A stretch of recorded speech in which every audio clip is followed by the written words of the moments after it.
Back with this message from the NFL Players Association, who said they met with the NFL to discuss a new collective bargaining agreement. The current CBA will expire after the 2020 season. So, Mr. Brooks, I ask you this. What's the one thing that you want to see come out of this new deal? I just want guaranteed contracts for the most physical sport in the league. I mean, they need guaranteed contracts. A lot of guys, that's why the average of an NFL football career is only 3 games. That's right. 3 years, you mean? Yeah, 3 years. Okay. So it takes 3 years or 3 games before you become vested as an NFLer going into, when you're not playing. So it's tough to not be and have a guaranteed contract and be able to, think that you have some security once you get cut. It's just a bad situation. All right, we continue our draft profiles with a look today at Mississippi State defensive tackle Jeffrey Simmons. Once considered a sure bet to go in the top 15, he tore his ACL in February and is expected to slide down in the draft. Now, he's got everything you want in attribute, 6'4", 300-plus pounds, and he racked up 17 tackles for a loss last season. Now, Mr. Brooks, the injury, obvious concern for a lot of teams out there, but do you think the Eagles might consider taking this guy, considering he may not even play this year? I mean, they did it just a couple of years ago with a guy named Sidney Jones. We love projects here, and he's definitely a project worth investing in. We're talking about a guy with that next level talent, Mississippi State. Of course, your boy Fletcher Cox is going to love that, but we're talking about a guy that's explosive, gets up the ball. He's the type of player that I want here in the middle of that defense. We're talking about a violent hands guy. He has all the attributes to be a great player in the NFL. You seem jacked up about this guy. All right, Absolutely. big fella, break it down for us. I mean, just look, starting off, I'm talking about violent hands. Watch this guy, the way he gets up the ball and how violent he is. This is him in the outside, a 3 technique, going up the field, violent hand. Get your hands off, hands on, hands off, wax off, and then a dominating tackle. That's what you want from a 3 technique. Watch this here. Talking about getting up the field, gap penetration, gets up the field, gap penetration, and then goes and tackles a running back. That's what you want. A guy that can go make plays with quickness and intensity. He's in a 1 technique right here. He gets a 1 take, jumps all the way out to the A gap. That's his A gap, and go in and make a play on the running back. You want that. And you talking about top-tier talent? Top-tier talent. Alabama guy probably got the #1 offensive line in the league. Watch this. He whoops the guy in front of him, gets up the field, and Ty, who has all the chance of being a great player. Here he is, going up, going down the line of scrimmage, goes to make the tackle, and that's the potential first rounder right there. And Jacobs, the running back. He has all the attributes. But he's 6'4", great size, can get up. Okay, he doesn't get there on the pass rush. He can use his length, knock passes down. He's an athlete.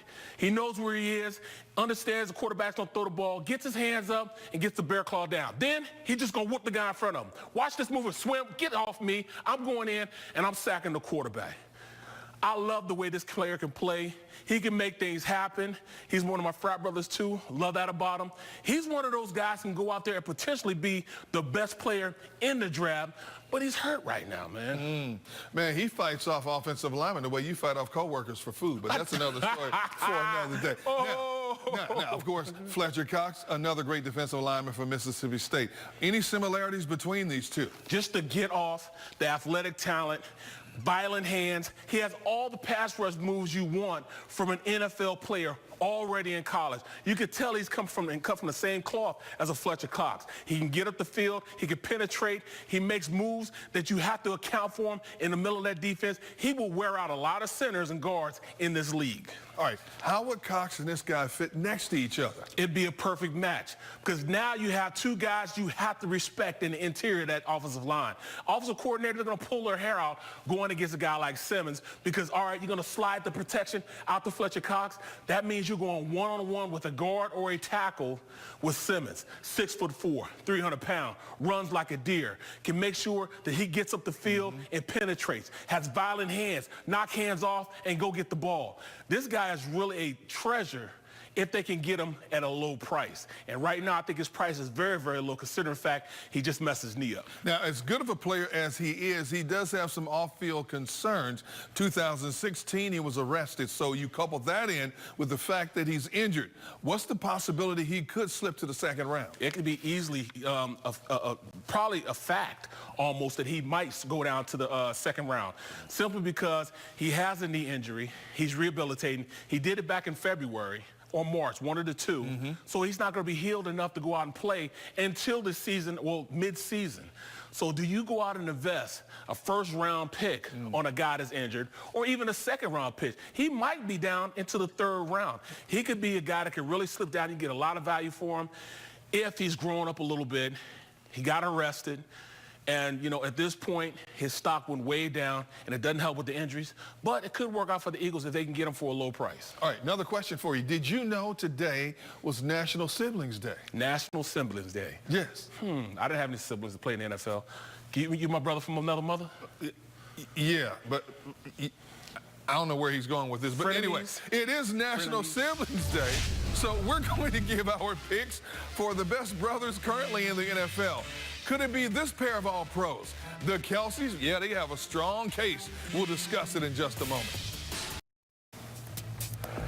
Eagles celebrating National Siblings Day with his post on Twitter. There you have Chris Long and his brother Kyle from the Bears, and of course Jason Kelce and his brother and fellow All-Pro Travis Kelce of the Chiefs. And then you have Swoop with his brothers, the rest of the Philly mascots. All right, Barry, a lot of great brother combinations out there, but which one do you think is the best of the best? I'm going to go with my guy. You know, I got to go with Jason. So that means Travis. Yeah. And we're talking about two guys, probably the best at their chosen position. Of course, Gronk retiring is either, you know, Ertz or Kelce are the best tight ends. So I'm going to go with Travis, and I'm going to go with Jason because, you know, two guys that are probably the best at their respective positions in the league, and they're all pros. Well, I have to agree with you, because you took the Kelce, you know, I got to venture out a little bit. So I'm going to go with the Watt brothers. But there's not just one, not just two, but there's three of them. Wow. And when you talk about the Watts, you got JJ, TJ. What is it with all these initials in the NFL Lazy nowadays? parents. It was lazy parents. You think so? They didn't want to name their kids. And we forget about the third brother, Derek Watt, who plays running back, fullback for the Chargers out west. Yeah. But when you look at JJ and TJ, last season they combined for 29 quarterback sacks.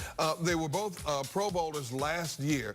And anytime an offensive coordinator is putting together a game plan against a defense, you have to start with, all right, we need to know where JJ and TJ are at all times. No question. I can't agree with you more. The Kelces are the cream of the crop, but the Watt brothers, those some bad men also, man. I like Derek because he'll put his hat right in the middle of both of them. He'll block both of them without going to hit. I mean, I watched the game, which he hit both of them in the mouth. Wow. So I'm like Derek the most. And not only that, but all three come from the great state of Wisconsin. How did I know that was coming? I had to get that in there. All right, that's a wrap for this edition of Quick Slants presented by Nissan. For my man Barrett Brooks, I'm Derek Gunn. Thanks for hanging out with us.